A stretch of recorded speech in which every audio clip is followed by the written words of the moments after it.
अस्सलाम वालेकुम। Starling learning में खुशामदीद। आज के इस लेक्चर में हम फिज़िक्स नाइन्थ के चैप्टर नंबर 2 के अंदर जो टॉपिक 2.3 है पेज नंबर 33 के ऊपर उसकी बात करेंगे। लास्ट लेक्चर नंबर 8 था, उसके अंदर हमने जो स्टार्टिंग में इसकी शुरू में इसकी डेफिनेशंस थी, मोशन की टाइप्स थी, उसके बारे में बात की थी। आज के इस टॉपिक में हम स्केलर और वेक्टर के दरमियान फ़र्क को वाज़ह करेंगे कि स्केलर क्या होता है और वेक्टर क्या होता है। In physical physics, we come across various quantities such as time, mass, length, volume, density, speed, and force. We divide them into scalar and vector quantities. Scalar की definition क्या होती है? Scalar is described only by scalar है जो उसको describe किया जाता है described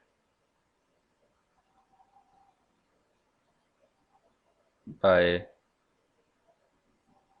magnitude only। ठीक है, सिर्फ मैग्नीट्यूड होती है, नंबर बता दिया जाता है कि इतना नंबर है, उसके डायरेक्शन से कोई ताल्लुक नहीं होता। फॉर एग्जांपल जैसे मैस है, वो बता दिया जाता है कि आपके पास 50 किलो मैस है या 25 किलो मैस है, डायरेक्शन नहीं बताई जाती क्योंकि डायरेक्शन होती भी नहीं है मैस की। वेट की डायरेक्शन होती है, weight is toward the centre of the earth, इस वजह से उसकी डायरेक्शन होती है। जिन जिन स्केलर क्वांटिटीज़ की हमें डायरेक्शन की, जैसे का नंबर है 40 गत्ते हैं या 40 पेंसिल्स हैं, 40 मार्कर्स हैं या 10 हैं 20 हैं, तो इसमें आपको डायरेक्शन का कोई ताल्लुक नहीं, सिर्फ इसमें एक क्वांटिटी है, एक मिकदार है। जब मिकदार और मैग्नीट्यूड को मिकदार कहते हैं, जो मिकदार की शक्ल में हो उसे कहते हैं हम स्केलर क्वांटिटी। अच्छा, और वेक्टर क्वांटिटी क्या होती है? वेक्टर क्वांटिटी वो ऐसी क्वांटिटी होती है जिसके अंदर मैग्नीट्यूड के साथ साथ वेक्टर जो है वो क्या होता है, उसके अंदर मैग्नीट्यूड भी होती है और डायरेक्शन भी होती है। उसको अगर आपने बताना है तो आपको साथ डायरेक्शन भी बतानी पड़ेगी। जैसे यहाँ पे उसने एग्जांपल बहुत अच्छी लिया है, वही एग्जांपल हम भी करेंगे। Vector quantity is described bye completely by magnitude and direction. अब वो कह रहा है मेरे पास दो फोर्सेज है, मैं टेबल के ऊपर दो फोर्सेज लगाना चाहता हूँ।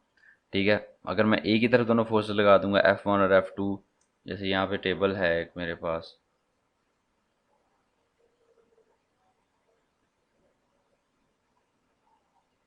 ठीक है जी, ये मेरे पास एक टेबल है।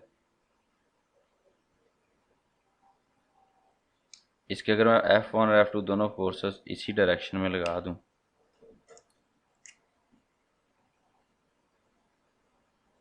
तो क्या होगा, ये टेबल इस डायरेक्शन में मूव करेगा विद एन एक्सेलरेशन और विद वेलोसिटी, इस डायरेक्शन में मूव करेगा। अगर यही फोर्सेस हों F1 और F2, लेकिन मैं इस तरह ना लगाऊं, मैं एक को इस तरफ लगा दूं और दूसरी मैं इस तरफ लगा दूं, तो क्या होगा, फोर्सेस वही हैं लेकिन उनकी एप्लीकेशन की डायरेक्शन बदल गई, तो ये स्टेशनरी रहेगा अगर फोर्सेस बराबर हैं तो इस वजह से जब भी आप फोर्स की बात करोगे तो आपको डायरेक्शन बतानी पड़ेगी। इसी तरह आप एक्सेलरेशन की बात करोगे, आपको डायरेक्शन बतानी पड़ेगी। तो इस वजह जिस चीज़ के साथ हमें डायरेक्शन की ज़रूरत होती है उसको हम वेक्टर क्वांटिटी कहते हैं, उसको हम वेक्टर डायरेक्शन के बगैर हम उसको बता नहीं सकते। जैसे यहाँ पे डिस्क्रिप्शन ऑफ अ फोर्स, अब फोर्स उसने बता दी F1 और F2 फोर्स ने, लेकिन किस सिमत में, जब तक ये नहीं बताएंगे तो आपको उसका इफेक्ट का आइडिया नहीं होगा। जब आपको सिमत पता होगी तो आप उसके इफेक्ट का आइडिया, क्या आप उसके इफेक्ट के बिल्कुल सारी कैलकुलेशंस भी आप कर सकोगे। यही सारी बातें जो है इसके ऊपर लिखी हुई हैं। पेज नंबर 34 पे आ जाए जी, रिप्रेजेंटेशन ऑफ वेक्टर। अच्छा, अब वेक्टर क्वांटिटी स्केलर में तो हम सिर्फ नंबर लिख देते हैं, जैसे स्केलर है 2.5 kg, 25 मीटर। ठीक है, ये स्केलर में सिर्फ नंबर दे दिया जाता है, 700 का यूनिट दे दिया जाता है। वेक्टर में जो उसकी रिप्रेजेंटेशन है, अगर उसको हमने बताना है उसके ऊपर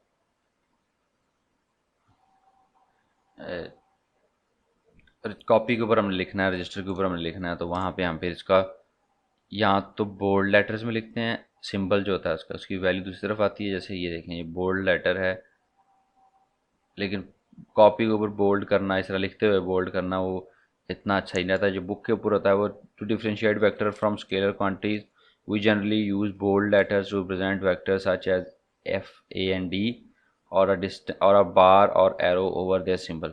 ये जो F, A और D कैपिटल में लिख, थोड़ा मोटा करके लिख देना, जिसको अ, हम वर्ड में बोल्ड लेटर्स कहते हैं, तो उसमें लिख देना। बुक पे तो पॉसिबल है, लेकिन बुक बुक के अलावा हमें फिर इस तरह से बनाना पड़ेगा, और वो भी शायद किसी बंदे से मोटा बन जाए, किसी से पतला बन जाए, तो वो जो चेकर है वो उसको गलत कर देगा। तो इसका आसान तरीका उन्होंने बता दिया कि एफ़ के ऊपर एक एरो लगा दिया जाए।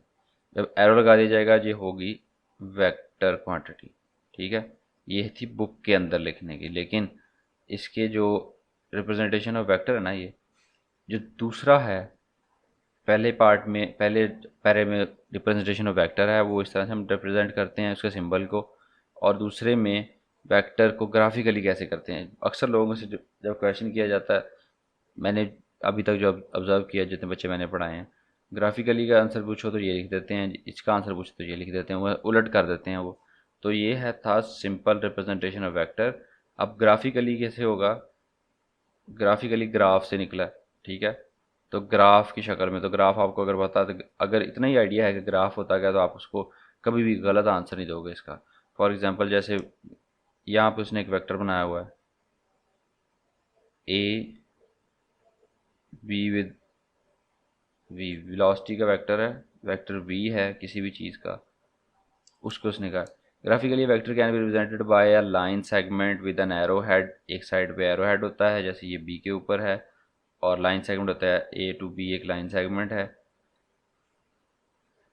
The length of line A B gives the magnitude. अब जितनी लेंथ होगी उसका मैग्नीट्यूड होगी अकॉर्डिंग टू द स्केल जो हमने सिलेक्टेड स्केल किया। फॉर एग्जांपल ये है मेरे पास 1 सेंटीमीटर, 2, 3 सेंटीमीटर की मेरे पास ये लाइन है, तो मैं कहता हूँ 1 centimetre equals to 10, okay, equals to ये 5 मीटर पर सेकेंड।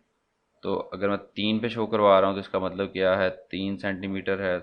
इधर भी A1 को 3 से मल्टीप्लाई किया, इधर भी 5 को 3 से मल्टीप्लाई करेंगे तो ये क्या हो जाएगा, 15 मीटर पर सेकेंड। 3, 5, 15 मीटर पर सेकेंड। ये आपके पास आ जाएगा,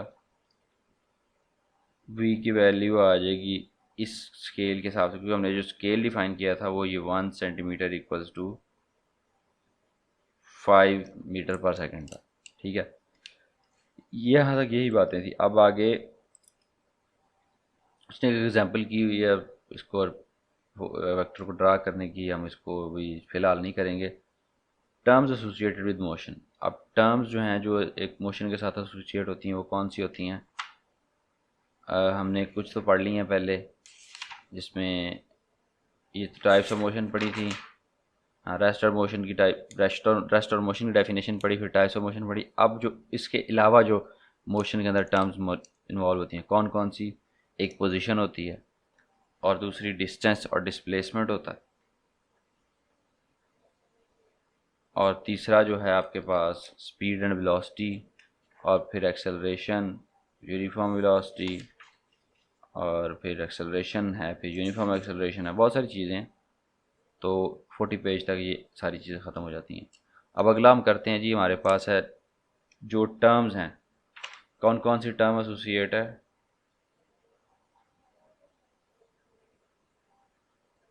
टर्म्स एसोसिएटेड विद मोशन, हरकत के साथ जो जो टर्म्स जो हैं एसोसिएट हैं वो कौन कौन सी हैं। सबसे पहले पोजीशन है।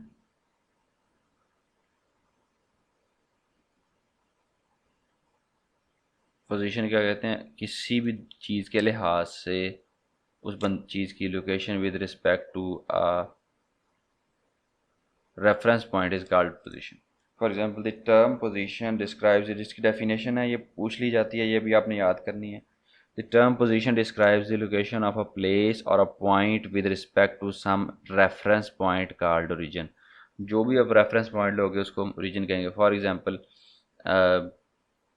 मैं इधर हॉस्पिटल के किसी पास फिर रहा हूँ, ठीक है, सरकारी हॉस्पिटल है, सिविल हॉस्पिटल के मैं करीब करीब फिर रहा हूँ, तो मैं अपना अगर डिस्टेंस बताना चाहूँ किसी बंदे को, तो मैं उसे कहूँगा कि यार मैं सरकारी हॉस्पिटल के करीब हूँ, और सरकारी हॉस्पिटल से वेस्ट साइड को जो रोड जा रही है, उसकी जो मगरब की तरफ जो रोड जा रही है उसके साथ मैं उस तरफ हूँ, और मैं तकरीबन 50 मीटर या 100 मीटर दूर खड़ा हूँ उससे। तो मेरा रेफरेंस पॉइंट क्या होगा, वो हॉस्पिटल होगा। ठीक है, ये मेरे लिए हॉस्पिटल जो है वो क्या होगा, मेरा रेफरेंस पॉइंट है, ये इसको ओरिजिन भी कह सकता हूँ मैं।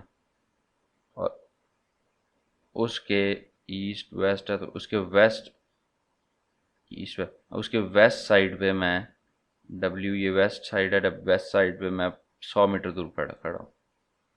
ठीक है, तो इस केस में मेरा रेफरेंस पॉइंट हॉस्पिटल है। अगर मेरे साथ इस तरफ एक और बैंक है, ठीक है, समझ लें कोई सरकारी बैंक है, एमसीबी लगा लें, तो एमसीबी की ये ब्रांच नोन ब्रांच है, लोग इसे जानते हैं, लोगों को पता है, तो मैं कितनी दूर हूँ, मैं इससे 50 मीटर हूँ, किस तरफ, ईस्ट की तरफ। तो अगर मेरे से, अब मैं दोबारा अपनी लोकेशन बताता हूँ यार, अच्छा आपको हॉस्पिटल नहीं मिल रहा, तो आपको पता है एमसीबी बैंक का, तो वो कहेंगे जी हाँ पता है। तो फिर मैं उसके लिहाज से बता दूंगा कि जी मैं एमसीबी बैंक से ईस्ट साइड पे, मशरक़ी साइड पे 50 मीटर दूर खड़ा हूँ, फलां रोड पे। तो वो जो यहाँ पे एमसीबी था, ये भी मेरा ओरिजिन बन गया जब मैंने इस लिहाज से 50 मीटर के लिहाज से बताया। और इसी तरह जब मैंने हॉस्पिटल के लिहाज से बताया तो मेरे पास हॉस्पिटल ओरिजिन बन गया। ठीक है, तो उसको उसने कहा जी स्कूल और होम के दरमियान जो डिस्टेंस है उसकी उसने एग्जांपल लिया है, मैंने आपको ये एग्जांपल दे दिया, आप चाहे ये कर लो या ये कर लो। जैसे आप बताना चाहते हो कि आपके घर से स्कूल कितनी दूर है, तो आपका जो रेफरेंस पॉइंट है वो घर है, या आपका घर स्कूल से कितनी दूर है, तो रेफरेंस पॉइंट अगर तो आप स्कूल का बता रहे हो तो position of S from the house, तो हाउस आपका सेंटर पॉइंट है और स्कूल उसकी एक पोजीशन है, ओरिजिन हाउस है और स्कूल की पोजीशन आप डिफाइन कर रहे हो उसके लिहाज से। Distance and displacement. अच्छा, डिस्टेंस और डिस्प्लेसमेंट ये बड़ी मज़े की चीज़ है। इसमें आमतौर पर जिनको अभी इन्होंने नहीं पढ़ा होता चीज़ों को, वो शुरू शुरू में डिस्टेंस और डिस्प्लेसमेंट को एक ही लेते हैं, लेकिन नहीं, ऐसा नहीं है। Distance and displacement are two different things, are very different things. For example आपके पास एक कर्व्ड रोड है, जैसे यहाँ पे उसने बनाई हुई है, आपको 3-4 मोड़ पड़ते हैं वहाँ जाते हुए, ठीक है, और आपने ए से बी की तरफ जाना है। ठीक है, तो आप यहाँ दरमियान में घर हैं, ठीक है, गलियाँ हैं, अगर आपके इलाके में अंदर, गांव में, शहर में ये गलियाँ हैं, तो आप यहाँ से चलोगे, इस गली में जाओगे ऐसे, फिर ऐसे, और फिर पॉइंट बी पे पहुँचोगे यहाँ पे। ठीक है, तो आपने कितना फासला तय किया पैदल, ये जो ब्लू लाइन से शो हो रहा है, ये आपका क्या होगा, डिस्टेंस होगा फ्रॉम दैट बी पॉइंट। ठीक है, तो यहाँ आप इस तरह से एग्जांपल ले लो कि एक आपका घर का मुंह इस तरफ है, your house is facing this way, एक आपकी बैक साइड पे घर है, या पिछली गली में थोड़ा सा, ये पीछे भी एक गली है, ये पीछे एक और घर है, आपके पीछे गली है, और फिर इसके यहाँ पे एक घर। तो आपके घर से आप निकलो, गली का मोड़ यहाँ पे है, यहाँ से निकलोगे, यहाँ से जाओगे इधर, तो ये क्या होगा, आपका डिस्टेंस होगा। लेकिन जो डिस्प्लेसमेंट है वो क्या है, ए से बी का डायरेक्ट रूट जो होता है। अगर मैं यहाँ से छतों को फलांगता हुआ जाऊँ, घरों के ऊपर से जाऊँ, तो ये ए टू बी मेरे पास क्या होगा, दिस वुड बी डिस्प्लेसमेंट। और इसी तरह मेरा घर ये था, उसका घर ये था, यहाँ से यहाँ तक जो डायरेक्ट डिस्टेंस है, दिस इज़ कॉल्ड डिस्प्लेसमेंट।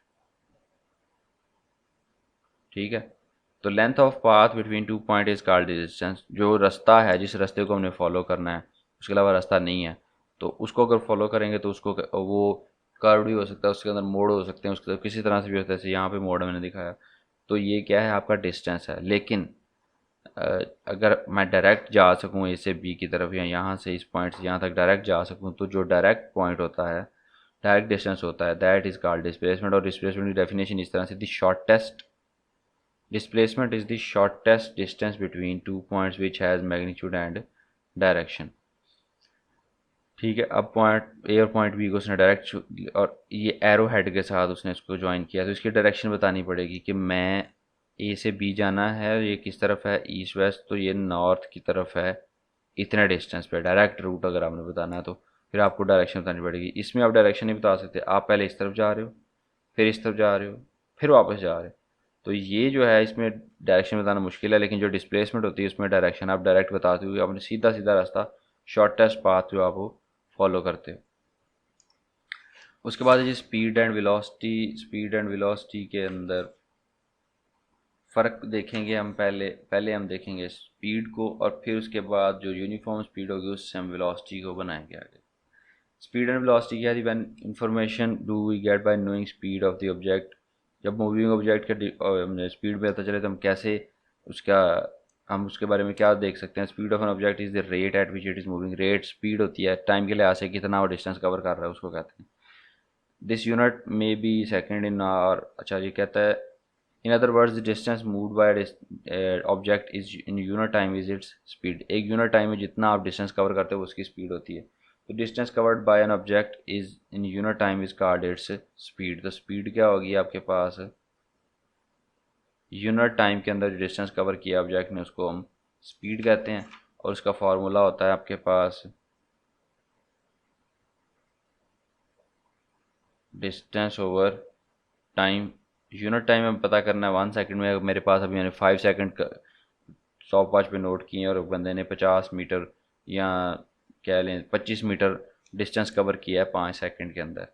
तो स्पीड क्या होगी? ये तो 5 सेकंड की थी, मुझे यूनिट टाइम मेरे पास क्या है? यूनिट क्या है मेरे पास? टाइम 1 सेकंड है। यूनिट टाइम कितना है मेरे पास? 1 सेकंड। तो अब ये 5 सेकंड के अंदर उसने कितना डिस्टेंस किया है? 25, और टाइम कितना है? 5। अगर इसको डिवाइड कर दूँ तो 5 मीटर पर सेकंड। इसका मतलब है कि जो वो स्पीड के साथ चल रहा है वो क्या है? 1 सेकंड के अंदर 5 मीटर कवर कर रहा है। तो 5 मीटर पर सेकंड या 5 मीटर फी सेकंड जो आपके पास स्पीड आ जाएगी। आप इससे स्पीड का है डिस्टेंस ओवर टाइम, इससे हम किसी भी तरह से यूज़ कर सकते हैं, डिस्टेंस को कैलकुलेट कर सकते हैं। उसने यहाँ पे डिस्टेंस एक तरफ रहने दिया है और टाइम इधर डिवाइड हो रहा था, स्पीड के साथ जाके मल्टीप्लाई हो जाएगा। वापस वैल्यूज पुट कर दी। स्पीड की अगर वो कह रहा है सिंबल अगर इस्तेमाल करें तो वी रखते हैं हम, और टाइम का टी रखते हैं, और डिस्टेंस का एस रखते हैं। तो S equals to V T आपके पास आ जाएगा स्पीड के लिहाज से। और स्पीड का जो एस आई यूनिट है वो है स्पीड एस आई यूनिट। ये भी ये वेलोसिटी का भी और स्पीड का भी यही यूनिट है। Speed is not a vector quantity and velocity is a vector quantity. सिर्फ फर्क ये है। एस आई यूनिट आपके पास क्या होगा इसका? मीटर पर सेकंड। क्योंकि दो चीज़ें इस्तेमाल हो रही हैं, डिस्टेंस का मीटर है, टाइम का सेकंड है। तो सेकंड बटे के नीचे है, तो जब उसको ऊपर लेके आएंगे तो वो पर सेकंड हो जाएगा। इसको बटे के नीचे भी ऐसे भी लिख सकते हैं, और इसको ऐसे भी लिख सकते हैं। इसका मतलब पर या ओवर का होता है। ओके, आज के लेक्चर के लिए इतना ही। दुआ में याद रखिएगा, अपना ख्याल रखिएगा। अल्लाह हाफिज़। अल्लाह आपका निगहबान।